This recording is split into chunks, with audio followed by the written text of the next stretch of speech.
El gobierno de nuestro país descartó romper relaciones diplomáticas con Israel. Esto pese a la petición que han realizado algunos parlamentarios oficialistas tras las polémicas producidas con el embajador de ese país. Una relación que claramente se ha tensado luego de que Chile excluyera a Israel de la FIDAE 2024.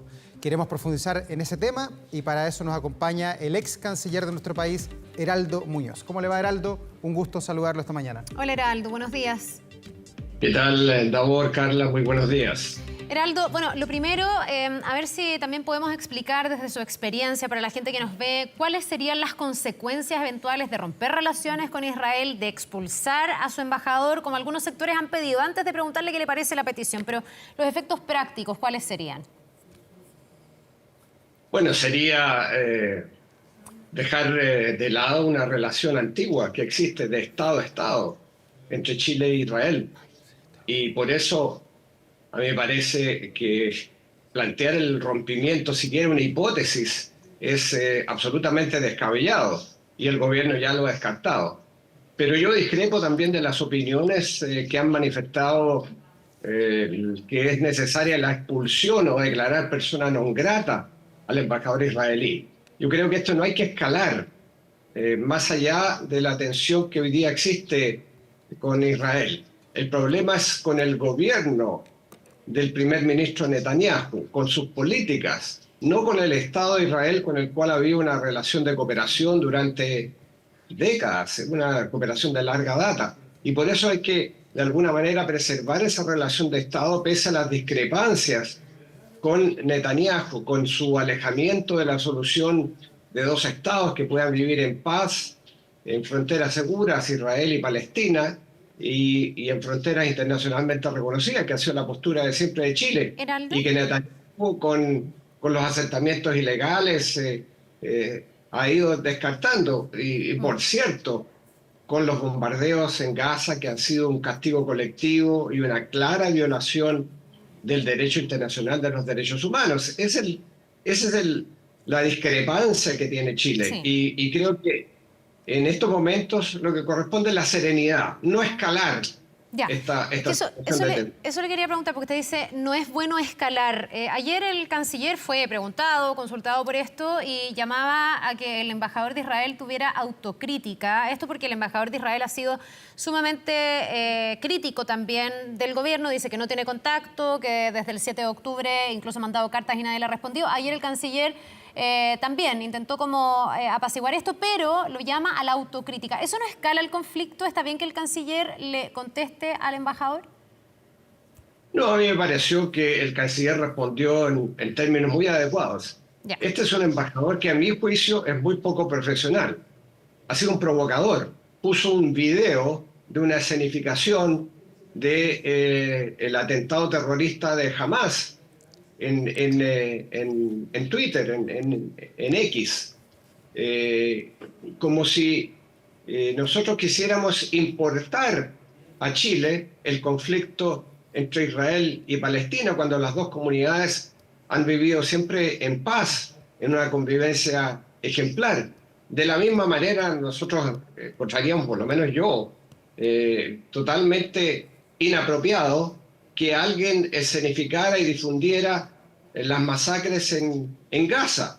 No queremos importar el conflicto a Chile, y que el embajador nada menos que difunda un video de esta naturaleza es un descriterio. Y por lo tanto, yo creo que este embajador tiene que guardar más silencio y hacer su labor de manera profesional. Si quiere ser escuchado, tiene que ser escuchado en el nivel adecuado. Ningún embajador puede esperar que lo reciba el canciller o incluso el subsecretario o la subsecretaria. Para eso existen niveles de relacionamiento y estructuras, como ha dicho el propio canciller. Así que a mí me parece que lo que dijo el canciller es muy apropiado. Y lo que hay que hacer en este momento, entonces, a mi juicio, es poner paños fríos, hacer que esta relación se mantenga en el nivel de Estado apropiado, y siempre con un desafío, que es el equilibrio que toda política exterior tiene que tener entre principios por un lado e intereses nacionales por el otro. Hacer política exterior generalmente es ese desafío, cómo encontrar el equilibrio adecuado entre principios fundamentales como el respeto a los derechos humanos, a la democracia, etcétera, con los intereses nacionales, digamos, duros de nuestro país. De todas maneras, Heraldo, ha sido ecuánime, se ha manejado bien el gobierno del presidente Gabriel Boric desde que asumió el 11 de marzo del 2022 en su relación con Israel, porque los vientos de antisemitismo que se denuncian hoy comenzaron, si no mal recuerdo, cuando Chile no patrocinó a Claudio Grossman. Usted se acordará cuando él quería postular a la Corte Internacional de Justicia. El presidente Boric no ha estado en el Tefilá, no ha estado en el Hanukká, no ha participado en ninguna de las instancias donde tradicionalmente los presidentes o los cancilleres tenían el mayor vínculo. Usted colaboró con Ricardo Lagos, con la presidenta Bachelet. ¿Usted participó en esas ceremonias o no? Sí, así es. Bueno, yo descarto totalmente cualquier aseveración semejante de antisemitismo. Eso francamente no corresponde. Y el caso de Claudio Grossman es una situación absolutamente distinta, por razones... Pero también se dijo que había antisemitismo en aquel momento. No, yo descarto totalmente. Creo que se desaprovechó una oportunidad para haber tenido eventualmente un juez en la Corte Internacional de Justicia, pero ese es otro tema. No es una cuestión que tenga que ver con Israel para nada, tiene que ver con la política interna de nuestro país o cómo se tomaron en esos momentos las decisiones en una materia de política exterior que a mi juicio era una oportunidad. Pero bueno, se desaprovechó. El punto es que aquí hay críticas que se han hecho a la política de Netanyahu, al castigo colectivo, a la violación del derecho internacional, al bombardeo que ha costado miles de vidas de niñas, de mujeres, a un sitio de Gaza que ha significado que la población está al borde de la hambruna, que ha llevado a Estados Unidos, a Jordania y otros países a lanzar alimentos desde el aire, a construir ahora un muelle en la costa de Gaza para llevar alimentos fundamentales. Esa es la situación. Y las críticas, entonces, Davor, vienen no solo de Chile. Es cosa de mirar la prensa internacional que ustedes conocen bien. Las críticas vienen de los gobiernos europeos, de Estados Unidos. Estados Unidos ha sido muy crítico. Por algo está lanzando alimentos desde el aire. Y Estados Unidos incluso ha criticado la política de asentamientos ilegales que continúa. Hace una semana o dos, el propio secretario de Estado Blinken hizo una crítica abierta a Israel, al gobierno de Netanyahu, por continuar con esta política de asentamientos ilegales, y ha presionado por un cese al fuego y por un acuerdo para que se dejen en libertad a los rehenes que ha tomado Hamás. Entonces, esas críticas que hace Estados Unidos o que hace la mayoría de los países europeos no pueden ser consideradas como antisemitas. Son críticas a la política de un gobierno de ultraderecha que ha reaccionado a un ataque brutal terrorista de Hamás con un castigo colectivo a toda la población de Gaza. Y eso es violación del derecho internacional humanitario. Sí, y uno entiende que desde ese punto de vista es perfectamente pertinente que un gobierno, que un presidente pueda tener una opinión, una mirada. Hay canales diplomáticos también y mecanismos que se han establecido para poder protestar y hacer en el fondo el punto desde el punto de vista de la diplomacia. Otra cosa son las decisiones prácticas que se pueden ir tomando, y yo enmarcaría ahí la que se tomó respecto de la FIDAE, con esta idea de que las empresas israelíes no puedan participar, algo que además está bastante encima, digamos. ¿A usted le pareció pertinente esta decisión del presidente? Él dice que la política, la voz y la política internacional del gobierno la decido yo, pero hay varios expertos que dicen que esto es un error, que podría tener problemas prácticos para Chile, que gran parte del equipamiento que tiene nuestra Fuerza Aérea es israelí, que parte del mantenimiento también lo es. ¿Le parece que fue asertiva esta decisión del gobierno? Mire, a mí me pareció entendible en el contexto de que estamos hablando. Hubiera sido difícil de entender que en el contexto actual de lo que está ocurriendo, de un país en guerra, Israel, contra supuestamente Hamás, pero en contra de toda la población de Gaza, digamos que hay total normalidad. No la hubo con Rusia, no la podía haber en estas circunstancias con Israel. Heraldo, pero también se hace la diferencia con Rusia, disculpe, solo para hacer el punto, se hace la diferencia verdad, con Rusia sí, por las yo implicancias entiendo, que tiene o no para Chile, porque esa decisión no tenía mucha implicancia. Entiendo las diferencias y las reconozco, Ya. pero sin embargo creo que esto no va a afectar la relación bilateral que se ha construido desde hace tanto tiempo. Por otra parte, las empresas bélicas quieren vender y Chile tiene contratos. No veo que esos contratos estén en riesgo por una medida puntual para la participación de la industria bélica israelí en una feria del aire. Me parece que la relación se debe recomponer a la brevedad posible una vez que, ojalá, haya un cese al fuego, se liberen los rehenes y tengamos de nuevo conversaciones tendientes a un acuerdo de paz. Ese es creo, el contexto en que se mueve esto, y no veo que esto tenga un efecto duradero en la relación bilateral, digamos, estratégico-militar. Heraldo, ¿y cómo ha observado usted al canciller actual Alberto Van Claveren? Porque se le ha criticado mucho en estos días que ha estado ausente del debate. Estaba leyendo la prensa, diputados como por ejemplo el diputado Schubert decían que hoy día Van Claveren es incómodo para el presidente, que tiene una figura que es decorativa, que no habla, que no ha hablado o hasta el día de ayer sobre el tema de la FIDAE, que no se pronunció en su momento sobre lo que pasó con el crimen del teniente Ojeda de Venezuela, que no dice nada por la embajada de Inglaterra que está vacante hace más de 6 meses. ¿Usted esperaría que los cancilleres sean más activos? Y se lo pregunto a usted porque usted fue muy activo durante el gobierno de la presidenta Bachelet.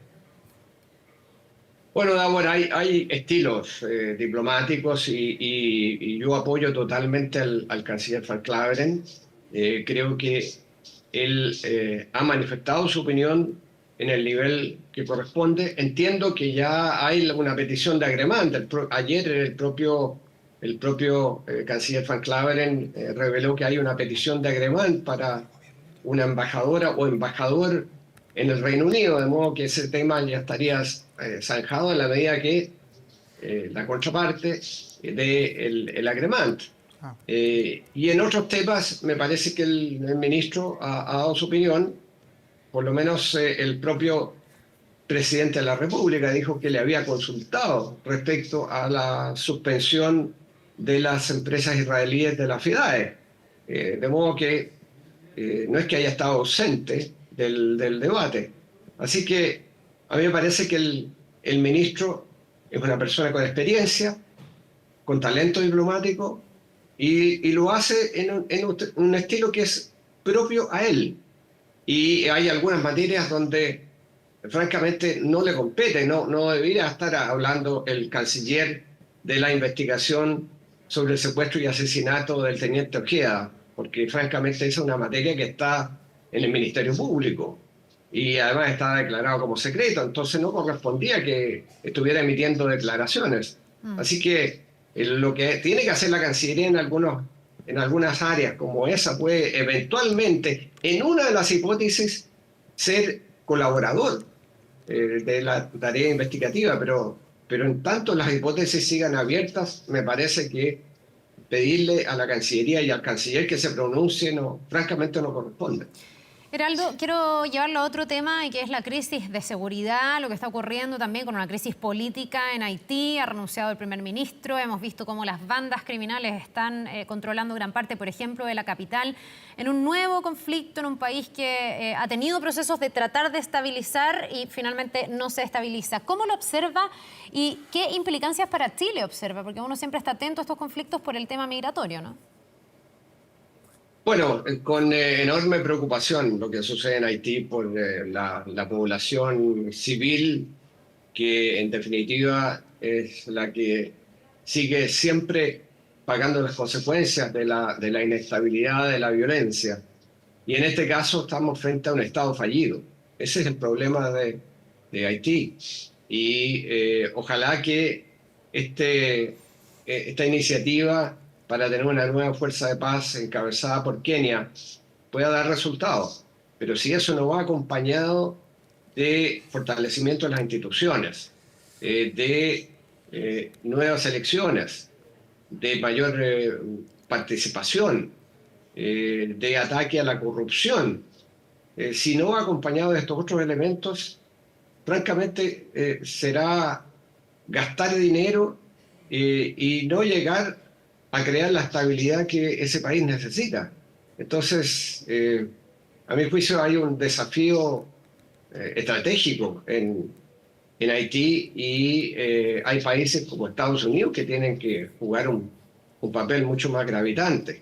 Francia, por su historia, me parece que tiene que jugar un papel. Canadá, que tiene una influencia muy significativa. Y por cierto, frente a esta situación, la desesperación hace que la gente migre por la fuerza, pero la mayoría de los haitianos están buscando ir a Estados Unidos. Y eso es lo que está pasando en la frontera sur de Estados Unidos. Así que me parece que son circunstancias muy preocupantes para Haití, especialmente para la población. Lo lamento mucho por los esfuerzos que se han hecho para estabilizar ese país. Y lamentablemente hay una suerte de cansancio en la comunidad internacional con lo que sucede en ese país. Heraldo, en otro tema, usted en su minuto intentó ser candidato presidencial, fue precandidato de su partido político, finalmente ganó el actual presidente Gabriel Boric, que ayer cumplió ya 2 años al mando de nuestro país. ¿Cuál es la mirada que tiene usted sobre este gobierno? ¿Ha sido un buen gobierno? ¿El país está mucho mejor que hace 2 años, como dice la ministra Carolina Toá? Bueno, en muchos aspectos está mucho mejor, porque hay cuestiones donde el avance, el copago cero por pensionarlo, el incremento del sueldo mínimo, tantas otras materias que ya el gobierno se ha encargado. ¿Pero hay más luces o más sombras hoy día? Yo creo que hay luces y sombras. Hubo un primer tiempo donde se perdió una parte muy significativa de esa luna de miel, porque el gobierno quiso esperar el resultado del plebiscito. Y esa pérdida de esa oportunidad no se puede recuperar fácilmente. Segundo, hubo esta actitud de superioridad moral. Y tercero, un desconocimiento de los enormes avances de los últimos 30 años. Bueno, eso entonces hizo que las sombras fueran muy importantes durante este primer periodo o este primer tiempo. Entonces yo creo que lo que ha habido es lecciones aprendidas, porque el gobierno hizo un giro, empezó a valorar, no solo valorar los 30 años, pero reconocer que han sido fundamentales para la construcción del futuro. Lo de la superioridad moral, bueno, ahí queda algo de eso. ¿Eso está superado para usted, que pertenece a la clase política más antigua que colaboró con el gobierno anterior? Pero a lo que hay que ir, a mi juicio, es a... Uy, se nos cayó ahí la conexión con Heraldo Muñoz, algo pasó con el internet, que bueno, nos juega estas malas pasadas a veces. Le agradecemos a Heraldo Muñoz, ex canciller de nuestro país. Heraldo, si es que nos está escuchando, gracias. Le haremos por interno también los agradecimientos pertinentes por... ahí está. Sí, Heraldo, ahí regresó, le preguntábamos si... Por alguna razón se nos cortó la comunicación. Sí, y yo le preguntaba a Heraldo si para usted está superado esto de la superioridad moral con esta reflexión que acaba de hacer, que fue bastante crítica respecto al presidente Boric y su equipo. ¿Para usted ese tema está superado o sigue dando vuelta y nos va a acompañar estos próximos 2 años? No, yo creo que está superado respecto al presidente de la República, por cierto, y a sus principales colaboradores. Hay algo de eso que todavía resta, me da la impresión. Pero no es lo más importante. Lo más importante es cómo enfrentar este segundo tiempo. Este segundo tiempo tiene que tener 2 prioridades fundamentales. Seguridad ciudadana, combatir el crimen organizado, continuar con la actitud y los recursos que se están empleando para combatir el crimen organizado, porque la gente en su vida cotidiana quiere tranquilidad, y eso es fundamental. Y segundo, el seguir controlando la inflación, porque eso también tiene que ver con el día a día de la vida de las personas. Esas 2 cuestiones son fundamentales, prioritarias a mi juicio, conjuntamente con la reforma provisional, el pacto fiscal para recaudar más y financiar las necesidades sociales, porque, ojo, no pensemos que octubre ya desapareció y que no habrán tensiones de esa naturaleza. porque si se siguen acumulando, uno nunca puede descartar que no puedan haber situaciones semejantes a las que se vivieron en el pasado con el estallido social. Entonces, hay que ir en esa dirección. Salud y construcción de viviendas sociales, a mi juicio, que son las materias fundamentales para el segundo tiempo. Heraldo. Así que, pero todo eso pasa también por acuerdos con la oposición, y la oposición tiene que tener la disponibilidad para un gran acuerdo social, mirando a las próximas décadas, diría yo, no a la próxima elección, pensando en el país. ¿Hasta cuándo vemos simplemente el área chica en vez de pensar el futuro del país, de cómo construir un país para todos? Eso me parece que falta todavía para este, ojalá, segundo tiempo. Sí, ahora uno también se pregunta, y usted desde su experiencia lo debe haber vivido, si el segundo tiempo puede ser más fructífero que el primero, pensando en que se va a desatar el llamado pato cojo, que viene obviamente una elección municipal, después viene una elección presidencial, parlamentaria, empieza todo el mundo a pensar en otra cosa, y esos acuerdos que no se abrocharon los 2 primeros años cuestan más probablemente en la segunda mitad. Y usted alude a la oposición, que por cierto no ha estado proclive a llegar a tantos acuerdos con el gobierno, en algunas materias sí, en otras no, pero es tensa la relación. Pero también qué pasa con los propios partidos del gobierno, porque también el presidente Boric ha tenido que impulsar bastantes proyectos, sobre todo en temas de seguridad, a contrapelo muchas veces de, por ejemplo, sectores del Frente Amplio y del Partido Comunista. ¿Usted no ve ahí que también va a costar para el gobierno en este segundo tiempo alinear a sus propias fuerzas? Bueno, el presidente puede tener y ha tenido fuego amigo, en el sentido de que no siempre ha estado acompañado por todos. Pero me parece que hay lecciones aprendidas, y por eso que estoy convencido de que la seguridad ciudadana es una prioridad absoluta para el gobierno y que lo está haciendo bien. Me parece que vamos en la dirección correcta, pero falta mucho por hacer. Pero para aprobar proyectos se necesita también a la oposición. Se necesita pensar en el país futuro, porque si es que las próximas elecciones presidenciales son ganadas por la oposición, bueno, también van a necesitar la colaboración del que hoy es gobierno. Y si vamos a estar entonces simplemente diciendo, apostando a hacerle lo peor al gobierno de turno, el país no avanza. Yo creo que es necesario por eso llegar a un pacto social, un pacto de futuro. Creo que eso falta, que nos pongamos de acuerdo en las cuestiones fundamentales. ¿Cuáles son los elementos para llegar a las metas que queremos para un país mejor? ¿Dónde están las debilidades? Y veamos cómo avanzamos. Y en eso, en definitiva, la oposición puede ganar, si es que es vista como una oposición constructiva y colaborativa. Heraldo Muñoz, ex canciller de nuestro país, muchas gracias por esta entrevista. Que tenga una muy buena jornada. Gracias, Heraldo. Igualmente a ustedes. Hasta luego, buen día.